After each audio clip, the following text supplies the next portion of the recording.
మా అన్న జగన్మోహన్ రెడ్డి గారు మా వైసీపీ ప్రభుత్వ హయాంలో టీటీడీలో జరిగిన కల్తీ నెయ్యి వ్యవహారం గురించి మాట్లాడుతున్నారు. మా అన్న ఏం మాట్లాడుతున్నారో విని తర్వాత మనం విశ్లేషించుకుందాం. ఏదైనా ఆవు cow suffering from serious under feeding అంటే ఒక ఆవు సరిగ్గా తిండి తిననప్పుడు ఆవులో నుంచి పాలు తీసినప్పుడు కూడా ఇలాంటి రిజల్ట్స్ వస్తాయంట.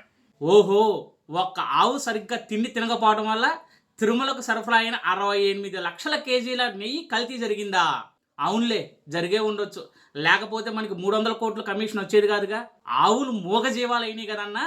నిజంగా వాటి గనక నోరుంటే ప్రపంచంలో ఉన్న బూతులు మొత్తం తిట్టి మన మొహాన పేడేసిపోయాయి. మనకి లండన్ మందులు సరిగ్గా పనిచేయట్లేదన్నా. మనకి ఒక్కసారి ఛాన్స్ ఇచ్చినందుకే ఏపీని మరియు టీటీడీని ప్రపంచ పటంలో నిలిపాం. రెండో ఛాన్స్ కూడా ఇచ్చినట్టయితేనా తిరుమల వెంకటేశ్వర స్వామి పేరుని వెంకటేశ్వర రెడ్డిగా మార్చే వాళ్ళం కదూ. అందుకని ఆ దేవుడు మనకి పంగనామాలు పెట్టినట్టు 11 సీట్లకే పరిమితం చేశాడు.